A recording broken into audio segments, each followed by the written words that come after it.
Merci Seigneur Jésus-Christ pour ce merveilleux dimanche 28 mars 2021.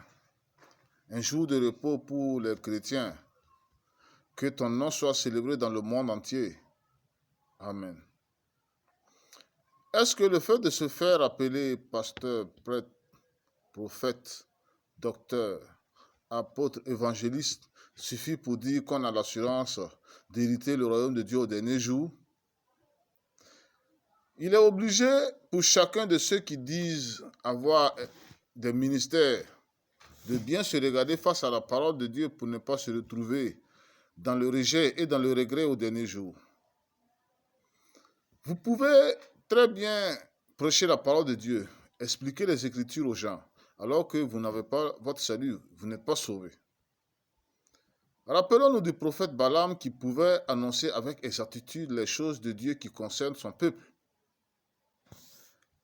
Nous voyons qu'aux yeux du Dieu de la Bible, Balaam est l'image de ces gens qui sont vus comme des prophètes de nos jours et qui n'ont pas leur salut.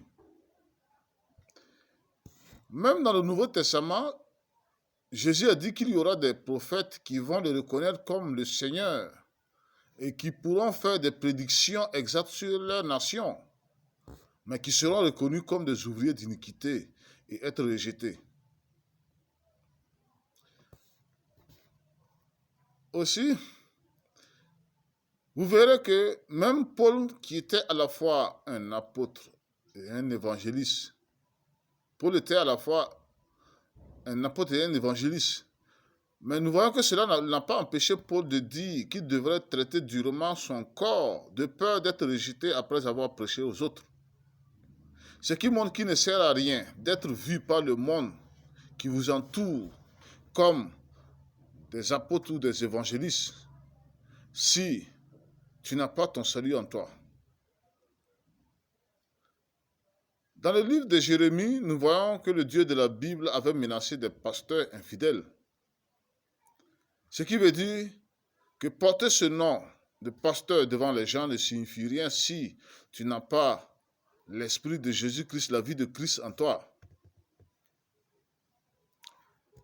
Et vous constaterez aussi que Jésus avait dit au docteur de la loi, « Malheur à vous qui enlevez la clé de la science et qui privez les gens du royaume de rentrer dans le royaume de Dieu. » Ce qui signifie qu'il y a des gens qui sont vus dans les églises comme des docteurs de la Bible, mais qui vont se retrouver dans la condamnation au dernier jour parce qu'ils interprètent très mal les Écritures pour induire les gens en erreur, pour pousser les gens à suivre un faux Dieu, un faux Jésus qui ne sauve pas. Concernant le ministère de prêtre, ou sacrificateur, ou évêque, nous constatons à travers les Écritures qu'un prêtre ou un évêque devrait avoir une femme et bien éduquer ses enfants avant de diriger l'Église et de guérir les malades. Je me suis alors posé la question, à savoir d'où sort cet enseignement catholique qui autorise les prêtres et les évêques à diriger l'Église dans le célibat. Dans l'Ancien Testament, le prêtre Élie avait excité la colère de Dieu parce qu'il avait laissé ses enfants mal éduqués venir profaner la maison de Dieu à Silo. Frères et sœurs, sachez bien qu'avoir un ministère ne signifie pas que vous êtes automatiquement sauvés pour aller au paradis au dernier jour. Il faut avant tout chercher à savoir si tu es un fils de Dieu à l'image de Jésus qui était le fils de Dieu dans le monde. Regardez bien toutes ces églises et leurs membres qui disent souvent que Jésus a établi des apôtres, des évangélistes, des pasteurs, des prophètes, des docteurs en leur sein. En principe, les églises devraient marcher et croître dans la sanctification.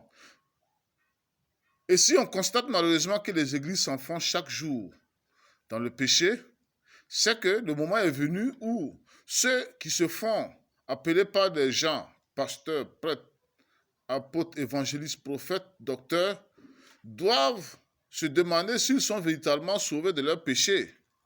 Sinon, Ils se retrouveront au dernier jour parmi les condamnés, alors qu'ils ont passé tout leur temps à prêcher Jésus dans le monde. Sachez bien que nous vivons un temps où le Saint-Esprit a quitté les églises locales pour laisser le diable qui est sorti de sa prison les contrôler jusqu'au dernier jour. Nous savons que Jésus, le Fils de Dieu, endossait à la fois tous ses ministères, évangéliste, prêtre, pasteur, prophète, docteur. Ce qui veut dire que de nos jours, alors que le diable est devenu le maître des églises, ceux qui sont les fils de Dieu portent sur eux tous ces ministères. Chacun d'eux porte tous ses ministères pour aller vers les élus de Jésus-Christ qui ne fréquentent pas les églises locales. Donc, ne t'accorde donc pas à ton titre, car tu peux avoir un ministère ou un titre sans être un fils de Dieu. Et je vois même des titres fabriqués et ajoutés comme révérend, bishop, qui ne sont même pas mentionnés dans les Écritures, qui vont pousser des gens qui ne sont pas des fils de Dieu à se retrouver dans la tromperie. Seigneur Jésus-Christ, accorde ton autorité à ceux qui sont des fils de Dieu. Ouvre donc les yeux de tes fidèles serviteurs. Amen.